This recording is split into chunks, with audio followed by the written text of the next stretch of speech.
किशोरी लाल जी के बेटे राघव की शादी की बात जगह जगह चल रही थी, लेकिन किशोरी लाल जी को कोई लड़की पसंद ही नहीं आती थी। और उसकी एक ही वजह थी, किशोरी लाल जी का लालची होना। उनको लड़की वालों से मोटा दहेज चाहिए था और इसी चक्कर में एक दिन वो एक बहुत पैसे वाले के घर अपने बेटे का रिश्ता लेकर पहुंचे। उस आदमी का नाम था ओम प्रकाश। देखिए किशोरी लाल जी, मेरी एक ही बेटी है और मेरी सारी संपत्ति जायदाद सब कुछ मेरी बेटी नैना का ही है। पापा, नाम से लगता है बहुत खूबसूरत होगी। कितना अच्छा नाम है ना, नैना। ओ, वैसे बात तो सही है आपकी। अब इतना पैसा है, ज़मीन जायदाद है, इकलौती बेटी, आप भी क्या करेंगे? सब कुछ उसे ही देंगे ना। बिल्कुल ठीक पहचाना आपने। बस बेटी की शादी और सारी जायदाद उसके नाम। पापा, बिना देखे हाँ कर दीजिए ना। इतना अच्छा रिश्ता फिर कहाँ मिलेगा? माला माल हो जाएंगे हम। मैं अपनी बेटी को बुलाता हूँ। अरे नहीं नहीं नहीं नहीं, आपकी बेटी का नाम नैना है, सुनकर ही लगता है बहुत सुंदर होगी। रहने दीजिए अंकल, मैं तो आपकी बेटी के नाम से ही इतना खुश हो गया हूँ कि उसे बिना देखे शादी करने को तैयार हूँ। अब तो मैं उसका चेहरा सीधे शादी के बाद ही देखूंगा। और इस तरह राघव नैना का चेहरा नहीं देखता और उससे शादी कर लेता है। शादी के बाद अपनी सुहाग रात पर जब राघव नैना का घूंघट उठाकर देखता है तो नैना की आंखें बंद थी। कितने खूबसूरत हो तुम नैना, जरा अपनी आंखें खोलकर मेरी तरफ देखो तो सही। नहीं, मुझे शर्म आती है।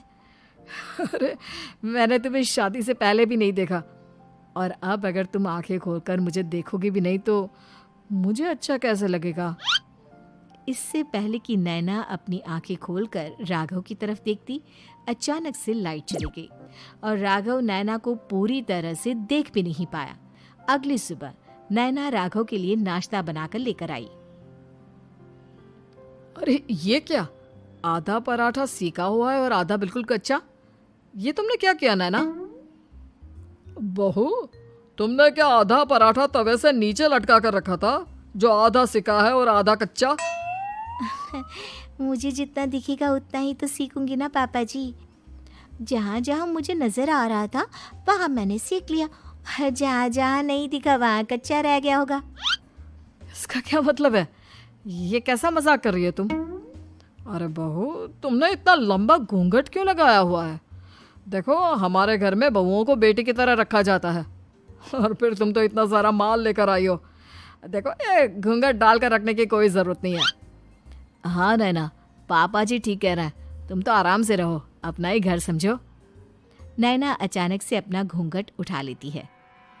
अरे ये क्या पापा, नैना की तो एक आंख फूटी हुई है। नाम से नैना, लेकिन ये तो कानी बहू निकली। मेरे साथ धोखा हुआ है, धोखा। बिना दिखाए अपनी कानी लड़की मेरे संग ब्याह दी। मुझे कानी बीवी नहीं चाहिए। मुझे अभी ओम प्रकाश जी से बात करनी पड़ेगी। आखिर उन्होंने मेरे साथ ऐसा किया क्यों? अरे, आप लोगों ने ही तो पापा से कहा था कि आप लोग शादी से पहले मुझे देखना नहीं चाहते। अब मेरे पापा पर क्यों इल्जाम लगा रहे हैं? अरे लेकिन उन्हें बताना तो चाहिए था ना कि तुम कानी हो, एक आंख से तुम्हें दिखाई नहीं देता। किशोरी लाल और राघव नाराज होकर ओम प्रकाश को अपने घर बुलाते हैं। पापा जी, ये आपने क्या किया? शादी से पहले बताया क्यों नहीं कि नैना की आंखों में परेशानी है? अरे, आप ही ने तो लड़की देखने से मना कर दिया था। अरे लेकिन आप बता तो सकते थे। आपको तो हमारी बेटी की प्रॉपर्टी चाहिए थी, वो भी पूरी की पूरी। अब क्या हुआ अगर उसे आधा दिखाई देता है? प्रॉपर्टी तो आपको पूरी मिल गई ना। अरे ये क्या बात हुई? मेरी शादी प्रॉपर्टी से नहीं, आपकी बेटी से हुई है। अब ये तो पहले सोचना चाहिए था, तब तो मेरी प्रॉपर्टी देखकर तुम्हारी जुबान लप लपा रही थी। लेकिन मैं कानी लड़की को अपनी बीवी बनाकर नहीं रख सकता। पापा, कुछ करिए ना आप। हाँ, करता हूँ। देखिए ओम प्रकाश जी, आप हमारे साथ ऐसा नहीं कर सकते। और तुम देखो, अगर तुमने मेरी बेटी से शादी तोड़ी ना तो जो भी प्रॉपर्टी मैंने तुम्हें दी है वो तो पूरी की पूरी वापस ले ही लूँगा और आधी प्रॉपर्टी तुम्हारी भी लूँगा। अरे मेरी आधी प्रॉपर्टी भला क्यों लेंगे आप? इसलिए क्योंकि मेरी बेटी को आधा नज़र आता है और उसकी नज़र अभी तक तुम्हारी आधी जायदाद पर ही पड़ी है। अब तुम उसे घर से निकालोगे तो कुछ तो लेकर जाएगी ना। और अगर हम आपकी बेटी को अपने घर की बहू बना कर रखे तो? तो तुम्हारी पूरी प्रॉपर्टी तुम्हारी ही रहेगी और जो मैंने तुम्हें दिया है ना उसमें से बस मैं आधा लेकर जाऊंगा। अरे लेकिन अब आप अपनी दी हुई प्रॉपर्टी में से आधी वापस क्यों लेकर जाएंगे? अगर मैं आपकी बेटी को अपनी पत्नी बनाकर रखने को तैयार हूं तो? इसलिए ताकि भविष्य में अगर तुम मेरी बेटी को धोखा दो तो उसके पास कुछ तो रहे जो पति का हो। वैसे मेरे पास तो बहुत कुछ है लेकिन अपने पति की कोई निशानी तो उसके पास होनी चाहिए ना। अब अगर तुमने मेरी बेटी को कहानी कहा तो तुम्हें प्रॉपर्टी भी कहानी ही मिलेगी, पूरी नहीं। जमाए राजा। किशोरी लाल और राघव समझ चुके थे कि वो बुरी तरह फंस चुके हैं और अब उनके पास वहां से निकलने का कोई चारा नहीं है। अब समझ में आया ना, लालच बुरी बला होती है।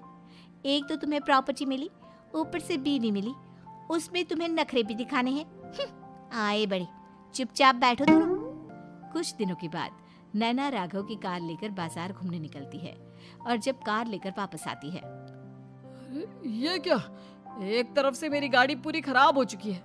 लगता है तुमने मेरी गाड़ी को किसी दूसरी गाड़ी के साथ एक्सीडेंट किया है। अरे अरे कितना बड़ा नुकसान कर दिया तुमने बहू। वो क्या है ना पापा जी, मुझे एक आंख से दिखाई नहीं दे रहा था, सामने से गाड़ी आ रही थी। मुझे तो सिर्फ आधा ही दिखाई दिया और वो गाड़ी मेरी कार से रगड़ते हुए निकल गई। अब मैं क्या करूं बताओ? आप इसे ठीक कराने के पैसे कौन देगा? तुम्हारे पापा। तुमने मुझसे इस तरह से बात की? अभी रुको। नैना राघव की शिकायत ओम प्रकाश को कर देती है। देखो राघव, अब जो मेरी आधी प्रॉपर्टी तुम्हारे पास थी ना उसमें से आधी और मैं लेकर जाऊंगा क्योंकि तुमने मेरी बेटी को डांटा। अरे नहीं नहीं पापा जी, गलती हो गई, माफ कर दो। गलती की तो कोई गुंजाइश ही नहीं। अगली बार मेरी बेटी को डांटा तो बची हुई आधी में से आधी और ले जाऊंगा। लालच के चक्कर में हम दोनों ने बहुत बड़ी गलती कर दी बेटा। एक तो तुम्हें कानी बहू मिली और ऊपर से जो माल मिला वो भी काना। इस तरह राघव की हर एक गलती पर ओम प्रकाश उसकी प्रॉपर्टी का आधा आधा हिस्सा लेकर अपना सारा माल वापस ले गया और राघव को कानी बीवी से काम चलाना पड़ा। भाई लालच वाकई में बुरी बला है।